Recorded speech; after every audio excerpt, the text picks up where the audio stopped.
Topics বা 60 নম্বরের একটি প্রস্তুতি কিভাবে নেওয়া উচিত সেটা আমাদের সাথেই হোক বা আপনি যেখান থেকেই করতে চান না কেন ওয়েটা আসলে ঠিক এরকমই হওয়া উচিত। তো দেখেন আমরা সবার আগে একটা সেন্টেন্সের প্যাটার্ন নিয়ে একটু ভাববো। সেন্টেন্সের প্যাটার্ন নিয়ে ভাবতে গেলে প্রথমে সাবজেক্ট, এরপরে আমরা ভার্ব, এরপরে হচ্ছে অবজেক্ট কিংবা কমপ্লিমেন্ট, এর পরবর্তীতে আইসা পাবেন হচ্ছে মডিফায়ার।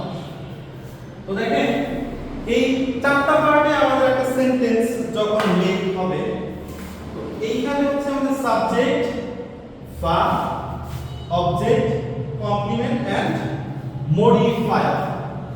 তো দেখেন আমাদের এই সাবজেক্ট পজিশন বলেন, ভার্ব বলেন, অবজেক্ট বলেন, কমপ্লিমেন্ট বলেন, মডিফায়ার বলেন, প্রত্যেকটা স্পেসিফিক পয়েন্টে কিন্তু শুধুমাত্র ইউজ হবে পার্ট অফ স্পিচ।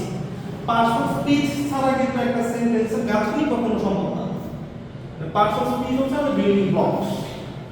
তাহলে এখন দেখেন এইখানে আমাদের পার্ট অফ স্পিচের যে 8টা প্রকার আছে, noun, pronoun, adjective, adverb, verb, preposition, conjunction, interjection, এই যে 8টা পার্টস অফ স্পিচ আপনারা পেলেন, এই 8টা পার্টস অফ স্পিচ নিয়ে আজকে এখন দেখেন একদম শুরুতে আমরা দেখব যে এইখানে সাবজেক্ট পজিশনে কে বসতে পারে বা আমি কাকে সাবজেক্ট হিসেবে ইউজ করতে পারি। তো সাবজেক্ট হিসেবে আমরা ইউজ করতে পারি প্রথমত একটা নাউন আসতে পারে, দুই নম্বরে হচ্ছে একটা নাউন ফ্রেজ আসতে পারে, তিন নম্বরে হচ্ছে একটা প্রোনাউন আসতে পারে, চার নম্বর হচ্ছে একটা জেরান্ড আসতে পারে, পাঁচ নম্বর হচ্ছে একটা জেরান্ড ফ্রেজ আসতে পারে, ছয় নম্বরে হচ্ছে একটা ইনফিনিটিভ আসতে পারে, সাথে হচ্ছে একটা ইনফিনিটিভ ফ্রেজ আসতে পারে, আট নাম্বার হচ্ছে একটা ক্লজ আসতে পারে, 9 নম্বরে হচ্ছে দেখেন এই বিষয়গুলোর মধ্যে 9 এবং 10 নম্বরটা নিয়ে আমি একটু আলাপ করব। দেখেন তো প্রথমে হচ্ছে নাউন। তো নাউন আমরা সবাই চিনি এবং জানি এবং আমরা ইংলিশ ক্লাসে আমরা ওভারঅল 12টা একটা ক্লিয়ার কনসেপ্ট আছে যে কিভাবে কাকে কোথায় ইউজ করলে আমরা একটা ভালো মার্ক পরীক্ষা আনতে পারি। তো নাউন এটা নিয়ে ক্লাসে আলোচনা হবে। শুধু দেখেন এখানে একটা পার্ট অফ ফ্রেজ, এই ফ্রেজটা একটু আলাদা। তো ফ্রেজটা হচ্ছে এখানে লিখছি ফ্রেজটার ফুল ফর্ম হচ্ছে গ্রুপ অফ ওয়ার্ডস। এখানে হচ্ছে উইথআউট ফাইনাইট ভার্ব।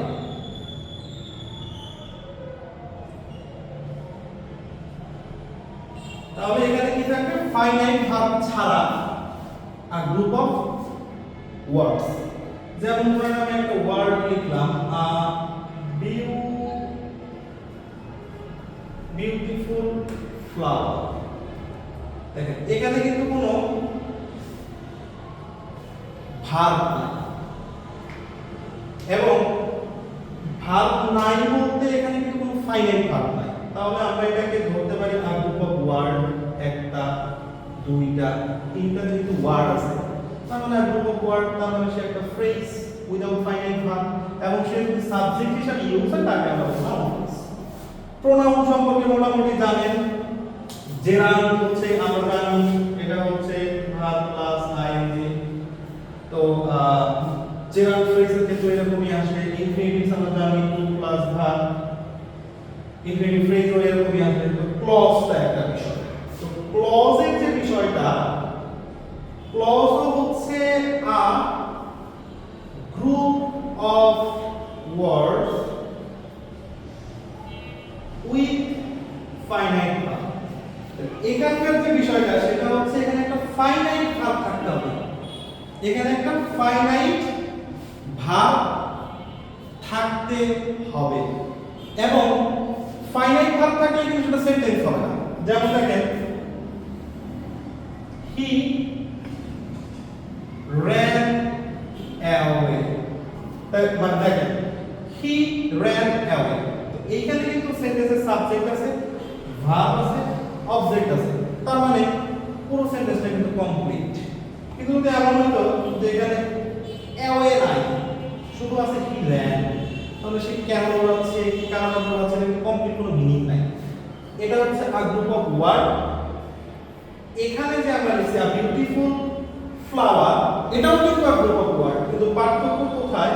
এখানে একটা ফাইনাইট ভার্ব আছে, কিন্তু এখানে কোনো ফাইনাইট ভার্ব নেই।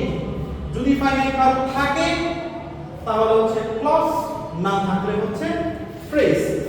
এখন দেখেন সাবজেক্ট হিসেবে আরো দুটো জিনিস পালে বসতে আমি ফাঁকা লিখে দিয়েছি, যেটা একটা হচ্ছে ভার্বালস, এখানে ভার্বাল। তো ভার্বাল হিসেবে আমরা যে নলেজটা আমাদের থাকে, আমরা মনে করি যে ভার্বাল হচ্ছে যে একটা জেরান্ড, কিন্তু আসলে ভার্বাল কিন্তু একটা জেরান্ড নয়। তো ভার্বালের মধ্যে আমাদের থাকে হচ্ছে দি থাকবে, দির পরে একটা জেরান্ড থাকবে, এরপরে একটা অফ থাকবে। তো এই জিনিসটা হচ্ছে আমাদের ভার্বাল হিসেবে কাজ করবে। এরপরে আসে অ্যাডজেক্টিভ। এটা একটা মোস্ট ইন্টারেস্টিং জিনিস। তো আপনি মনে করতে পারেন যে এখানে অ্যাডজেক্টিভের ইউজটা কি। অ্যাডজেক্টিভের ইউজটা হচ্ছে যখন দির সাথে একটা অ্যাডজেক্টিভ হয়, সেটা ইউজ হয় হচ্ছে as a common noun. Common noun, তো একটা কমন নাউন অবশ্যই সাবজেক্ট হতে পারে। তাহলে আমরা জানি যে এইখানে সাবজেক্ট হিসেবে এই 10টা জিনিস বসতে পারে।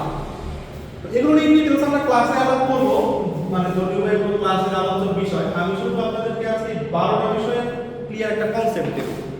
তো দেখেন এখান থেকে দেখেন আপনার কি কি সমস্যার সমাধান হলো। দেখেন এখান থেকে সমস্যার সমাধান হলো হচ্ছে আপনি একটা নাউনের দিকে তাকান, নাউন ফ্রেজের দিকে তাকান। এখন এগুলোর দিকে তাকাইতে যে বলতেছি, আপনি দেখেন আমাদের এখানে নাম্বার 1 টপিক হচ্ছে আর্টিকেল। আর্টিকেল হচ্ছে আপনার 0.5 * 10 = 5। এখানে টোটাল 5 নাম্বারের জন্য 10টা ফিল ইন দ্য গ্যাপস আপনাকে পূরণ করতে হবে। তো সেই ক্ষেত্রে তাহলে আমাকে বুঝতে হবে যে একটা আর্টিকেল, এবারকার টপিক হচ্ছে আর্টিকেল। তো এই আর্টিকেলস যে বিষয়টা, এটা আমাকে ফার্স্টে বুঝতে হবে যে সে কোন পার্সন পিসের মধ্যে আছে। তাহলে আর্টিকেল তো নাউন না, আর্টিকেল প্রোনাউন না, কিন্তু আর্টিকেল হচ্ছে কি অ্যাডজেক্টিভ। তো আর্টিকেল হলো একটা স্পেসিফিক টাইপস অফ ডিটারমিনার্স, আর যেহেতু সে ডিটারমিনার্স তার মানে সে অ্যাডজেক্টিভ, তার মানে সে অ্যাডজেক্টিভ, এছাড়া বিকল্প কোনো পথ নাই। তাহলে এখন আমাকে জানতে হবে যে একটা অ্যাডজেক্টিভ ঠিক কোথায় বসে, একটা অ্যাডজেক্টিভের ঠিক কাজটা কি, এবং তাকে আমরা কিভাবে প্রপার ইউটিলাইজ করতে পারি।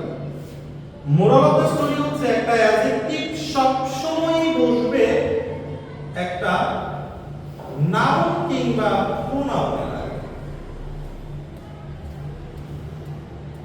প্রোনাউনের আগে, তার মানে আপনি যদি এই নলেজটুকু শুধু রাখেন যে একটা অ্যাডজেক্টিভ, যেহেতু অ্যাডজেক্টিভের মধ্যে একটা ক্লাসিফিকেশন বা একটা স্পেশাল টাইপস অফ ক্লাস হচ্ছে ডিটারমিনান্টস, আর তার মধ্যে একটা মানে সাব ক্লাস হচ্ছে আর্টিকেলস। আর্টিকেলস নিয়ে যদি আপনি পড়াশোনা করার সময় যদি এই কনসেপ্টটা আপনার কাছে ক্লিয়ার থাকে যে একটা অ্যাডজেক্টিভ সব সময় নাউন বা প্রোনাউনের আগে বসবে, এবং নাউন এবং প্রোনাউনের একটা সেন্টেন্সের মধ্যে তার অবস্থান করতে হবে, তাহলে কিন্তু আপনি আলটিমেট একটা সিদ্ধান্তে চলে আসতে পারছেন যে আমি কোথায় এ এবং এর অথবা ডি বসাবো অথবা কোথায় ক্রস বসাবো। ওকে, দেন তাহলে আমরা এই আর্টিকেল কোথায় বসাবো? দেখেন নাউন ফ্রেজে বসতে পারে, নাউনের আগে বসতে পারে, প্রোনাউনের আগে সচরাচর আমরা আর্টিকেল ইউজ করি না, যেমন দা হি বা এ হি বা এই ধরনের আসলে মানে সচরাচর আমরা পাই না। তো সেই ক্ষেত্রে আর্টিকেলটা আসলে প্রোনাউনের আগে পাওয়া যাচ্ছে না। আপনার জেরান্ডের আগে বসতে পারে, জেনারেল আগে হতে পারে, যেমন দেখেন আ বিউটিফুল ফ্লাইং বার্ড, তো সেই ক্ষেত্রে এখানে একটা আর্টিকেল আসতে পারে। জেনারেল ফ্রেজের ক্ষেত্রে আসতে পারে। ইনফিনিটিভস এর আগে সচরাচর পাওয়া যায় না। তারপর হচ্ছে ইনফিনিটিভ ফ্রেজের আগে তাহলে পাওয়া যাবে না। তাহলে ক্লজের আগে ক্লজের ভিতরে থাকতে পারে। ভার্বালস ভার্বালসের ক্ষেত্রে আমরা সেটা জানি যে ভার্বালসের পরিচয় হচ্ছে the plus Gerald plus of. তাহলে এটা তো মানে একদম পানির মতো পরিষ্কার যে এখানে একটা আর্টিকেল আছে সেটা দিয়ে আসবে। আর যদি কখনো সাবজেক্ট পজিশনে আমরা কোনো একটা অ্যাডজেক্টিভ খুঁজে পাই, তো সেটা ক্ষেত্রে কিন্তু আমি বলছি যে সেটাকে অ্যাডজেক্টিভ বলতে বলে অ্যাডজেক্টিভ যদি কখনো সাবজেক্ট হতে চায় তাহলে সেখানে দি প্লাস অ্যাডজেক্টিভ। তাহলে আশা করি আমরা একটা কনসেপ্ট এখান থেকে পেলাম। এখন দেখেন এই যে সাবজেক্ট হিসাবে যে 10টা জিনিসকে আমি বসাইতে পারছি, এই 10টা জিনিস আইসা আমরা বলবো কোথায়? অবজেক্ট কিংবা কমপ্লিমেন্ট হিসাবে। দেখেন অবজেক্ট কিংবা কমপ্লিমেন্ট হিসাবে এইখানকার যে 10টা জিনিস লিখছি, এই 10টা জিনিস ঠিক এখানে বসে। তার মানে আপনি একটা আর্টিকেল বসানোর জন্য প্লেস নেবেন কয়টা? দুইটা। সে সাবজেক্ট পজিশনে বসতে পারে অথবা অবজেক্ট পজিশনে বসতে পারে। আচ্ছা আমরা আরো একটু ইন ডিটেইলস যাব, এখানে অবজেক্ট অবজেক্ট কমপ্লিমেন্ট লেখা আছে, এগুলো নিয়ে আমরা যাব। আচ্ছা আমরা এই দুটো পার্ট নিয়ে একটু পরে আলোচনা করি, আমরা একটু মডিফায়ার নিয়ে আলোচনা করি। দেখেন এইখানকার যে মডিফায়ার বিষয়টা আছে, আর এখানে দেখেন 9 নম্বরের একটা টপিক আমাদের থাকে। এখানে 9টার জন্য 0.5 * 10 = 5 5 মার্কের একটা কোশ্চেন থাকে, 10টা এমসিকিউ পূরণ করতে হয়। এবং যেখানে আমাদের মডিফায়ার মনে করতে হয়, এটা কিন্তু হুবহু যে এই মডিফায়ারটাই আসে সেটা তা না। আমি একটু ধারণা দিচ্ছি। তো প্রথমে হচ্ছে আমরা জানতে হবে মডিফায়ার গুলো কত ধরনের থাকতে পারে। একটা হচ্ছে ম্যানার, একটা হচ্ছে প্লেস, একটা হচ্ছে রিজন, আর একটা হচ্ছে টাইম। তাইলে পাচ্ছি কয়টা? Manner, place, reason, time.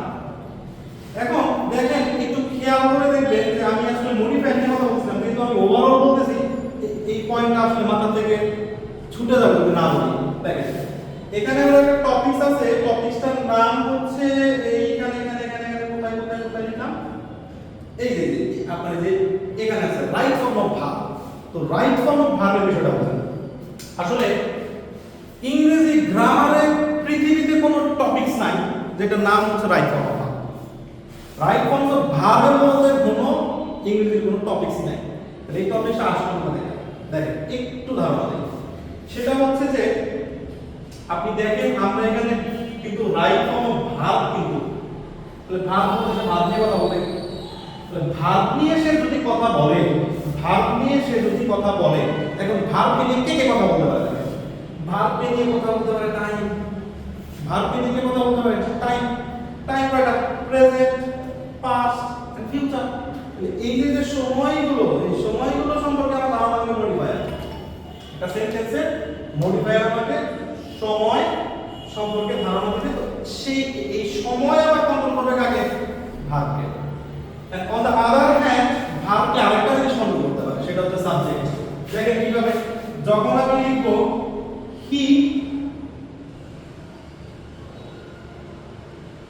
EAT EATS it's, তখন আমি কি লিখব? হি ইট কিন্তু লিখব না, আমরা লিখব হি ইটস।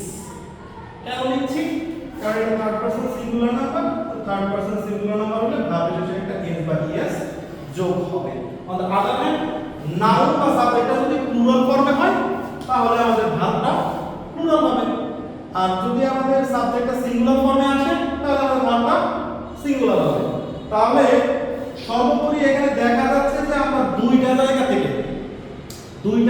থেকে ভার্বটাকে কন্ট্রোল করতে পারতেছি। একটা হচ্ছে সাবজেক্ট পজিশন থেকে, আর একটা হচ্ছে মডিফায়ারের টাইম পজিশন থেকে। যখন সাবজেক্টের সাথে ভার্বের যখন একটা এলিমেন্ট হয়, তো তখন এটাকে ইংরেজি গ্রামারে একটা টপিক আছে, নাম হচ্ছে সাবজেক্ট ভার্ব এলিমেন্ট। এটা সম্পর্কে ক্লিফ স্টফেল, রেমন মরফিন, তারপর হচ্ছে রেনেট মার্টিনের বই, এই সমস্ত জিনিসগুলো দেখতে হবে। ওটা খুব ভালো লিখছে, ইন ডিটেইলস লিখছে। তার মানে আপনি যদি এই মডিফায়ারের টাইম, যেমন tomorrow, today, yesterday, the following day, এই সমস্ত ওয়ার্ডগুলো থাকলে থেকে কোন টেন্সে যাবে, টিপস প্রোফাইলে মানে বিশেষ করে আপনার টেন্স সম্পর্কে খুব ভালো একটা কনসেপ্ট দেয়া আছে। তো এগুলো খেয়াল করলে আমাদের রাইট ফর্ম অফ ভার্বটা কিন্তু চলে আসবে। মানে আপনি যদি প্যাটার্নটা বোঝেন ঠিকভাবে, মানে সেন্টেন্সের প্যাটার্নটা যদি আপনি ধরতে পারেন, তাহলে আপনার রাইট ফর্ম অফ ভার্ব আলাদা করে আসলে শেখার তেমন কিছু না। তাহলে দেখেন এখন এই যে পার্টগুলো আমরা লিখলাম, এখানে ম্যানার বলতে বোঝায় যে আপনি ধরুন আপনি একটা সেন্টেন্সে প্রশ্ন করেন হাউ দিয়ে, হাউ, যেমন আমি বললাম যে আমি একটি গাড়ি চালাই। এখন আপনি আমাকে প্রশ্ন করলেন কিভাবে চালাই, প্রশ্নের আনসার আসলো অতি দ্রুত। প্রশ্নের আনসার আসলো কি? অতি দ্রুত।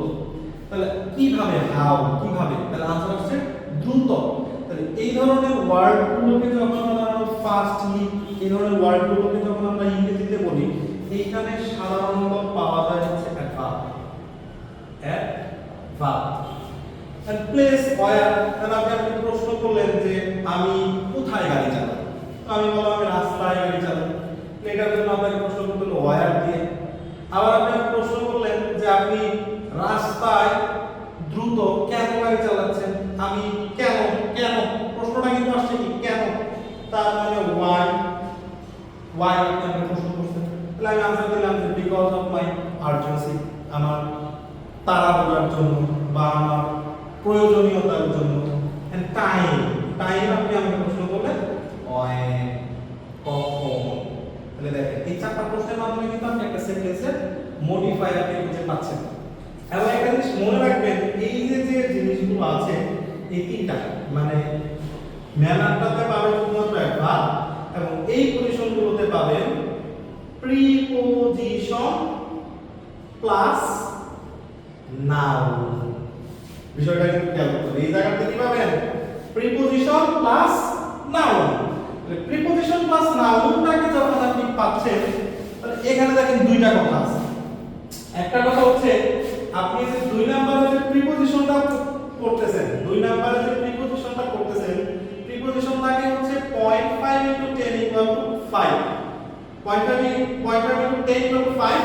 তো এই প্রিপোজিশন করার জন্য আপনি যদি এই একটা সেন্টেন্সের মধ্যে প্রপার ওয়েতে কোন জায়গায় আপনি প্রিপোজিশন বসাবেন, এই জিনিসগুলো জানেন, তাহলে আপনার জন্য এটা আনসারটা খুব সহজ হয়ে যাবে। এবং এটার পাশে একটা মুখস্থ বিদ্যা আছে, এটা আসলে অস্বীকার করার কোনো সুযোগ নাই। তো আমরা কিছু ট্রিক্স এন্ড ট্র্যাক্স আপনাদেরকে ক্লাসে ইনশাআল্লাহ দেখাবো, যার কারণে আপনাদের অ্যাপ্রোপ্রিয়েট প্রিপোজিশনটা সহজ হয়ে যাবে। তো আমাদের এই হচ্ছে প্রিপোজিশনের পার্টটা। তাহলে এটা বুঝলেন, রাইট ফর্ম অফ ভার্বের একটা আলোচনা আপনাদের সাথে দিলাম যে আপনি যখন এই সময় নিয়ে খেলাটা বুঝবেন, কখন এভরি ডে বলে কি হবে, নাও বলে কি হবে, দ্যাট ডে বলে কি হবে। তারপরে আপনি কোন একটা কাজ 5 বছর পরে করতে চাচ্ছেন, আপনি একটা কাজ 10 বছর ধরে করছেন, আপনি একটা কাজ করে ফেলেছেন, এটা ফলাফল এখনো চলমান, তখন এই সমস্ত ক্ষেত্রে কোন টেন্স ইউজ করবেন, এটার জন্য আপনাদের রেফারেন্স বুক আছে, আপনারা চাইলে আপনারা আমাদের কোর্স থেকে শিখতে পারবেন। দেন আপনারা যদি চান যে না এই জিনিসটা আপনারা আপনাদের মতো করে কোনো জায়গা থেকে শিখবেন, সেক্ষেত্রে ইউ আর মোস্ট ওয়েলকাম। এবং যদি আপনি স্পেসিফিক রেফারেন্স বুকের নাম জিজ্ঞেস করেন, সেটা বলে দিচ্ছি, ক্লিপস্টোফেল, ব্যারিস্টোফেল দেখতে পারেন, রেমন্ড মর্ফিন ইন্টারমিডিয়েট ইংলিশ দেখতে পারেন, ব্র্যান্ডন মার্টিনের আপনার হচ্ছে হাই স্কুল ইংলিশ গ্রামার দেখতে পারেন। এই বইগুলো খুব ক্লিয়ার কনসেপ্ট আছে, আপনি দেখে শিখতে পারবেন, সমস্যা নেই। সমস্যা হলে আপনারা আমাদের সহযোগিতা ইনশাআল্লাহ নিতে পারবেন। তো এখন তাহলে আমাদের রাইট ফর্ম অফ ভার্বের একটা ধারণা আসছে। আমাদের আসলে আমরা একটু মডিফায়ারের কথা বলতেছিলাম। তো মডিফায়ারের যে কথাটা, এখানে একটা কথা আসছে অ্যাডভার্ব। দেখেন এখন এই যে ম্যানার গুলো যে আমার আছে, এই ম্যানার্স গুলো, প্লেস, রিজন, টাইম, অর্থাৎ মডিফায়ার যারা আছে তারা সব সময় কথা বলবে ভার্ব নিয়ে। যেমন আমরা একটু আগে যে एग्जांपलটা দিচ্ছিলাম, সে তার প্রয়োজনীয়তার কারণে রাস্তায় অতি দ্রুত গাড়ি চালাচ্ছিল। তাহলে এখন আপনার এখানে প্রশ্ন হচ্ছে, প্রশ্ন করেন কোথায় চালাচ্ছিল, কেন চালাচ্ছিল, কখন চালাচ্ছিল, কিভাবে চালাচ্ছিল, প্রশ্নগুলো কিন্তু আপনি কাকে করছেন বলেন তো? প্রশ্নগুলো ভার্বকে করছেন। তাহলে এই মডিফায়ার গুলো কাজ করে কাকে নিয়ে? অবশ্যই ভার্বকে নিয়ে। তাহলে আপনাকে মনে রাখতে হবে একটা অ্যাডভার্ব সে প্রথমত কাজ করে একটা ভার্বকে নিয়ে, একটা ভার্বকে নিয়ে সে কাজ করে। এখন দেখেন আমি একটা কথা কিন্তু বলেছিলাম যে সে অতি দ্রুত গাড়ি চালাচ্ছে, অতি দ্রুত। তাহলে ধরেন একটা কথা হচ্ছে ফাস্ট মানে দ্রুত। যখন আপনি বলবেন অতি দ্রুত তখন তার আগে একটা ওয়ার্ড ইউজ করবেন ভেরি ফাস্ট, ভেরি ফাস্ট। তাহলে এই যে আপনি ভেরি ইউজ করলেন, ভেরি, এই ভেরিটাও হচ্ছে কি একটা অ্যাডভার্ব, এবং তারপরে যেটা ছিল ফাস্ট সেটাও একটা অ্যাডভার্ব। মানে একটা অ্যাডভার্ব ভার্বের আগে বসতে পারে। আবার আমি ধরেন বললাম হচ্ছে বিউটিফুল, বিউটিফুল সুন্দর। এখন আপনি বললেন ভেরি বিউটিফুল, তাহলে বিউটিফুল তো অ্যাডজেক্টিভ, তাহলে এর আগে আছে ভেরি, তাহলে সে হচ্ছে একটা ভার্ব। তো এইভাবে অ্যাডভার্ব ইউজ হতে পারে। এবং প্রিপজিশনাল ফ্রেজটাও তো বলছে, মানে প্রিপজিশনাল ফ্রেজটা হচ্ছে begins with the preposition and ends with the noun, মানে অর্থাৎ একটা প্রিপজিশন দিয়ে শুরু হবে এবং একটা নাউন দিয়ে শেষ হবে।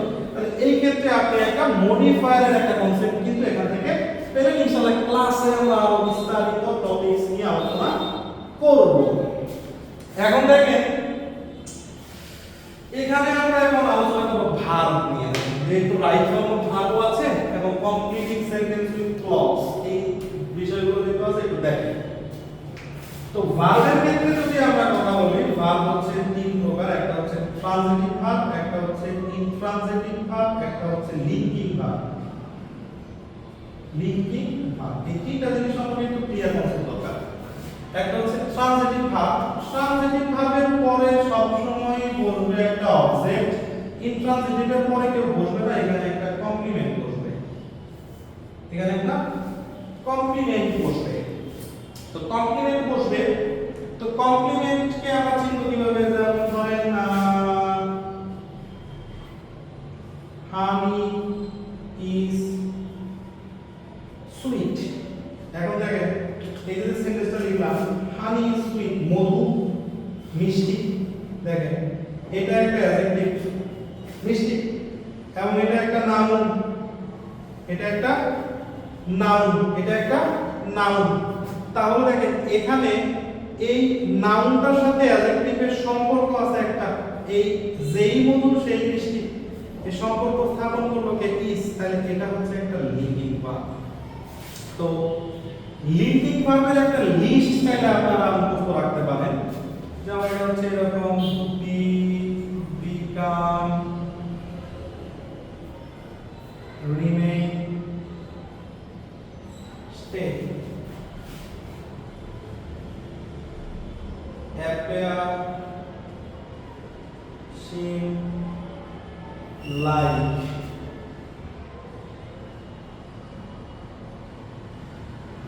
feel, look, smell, taste।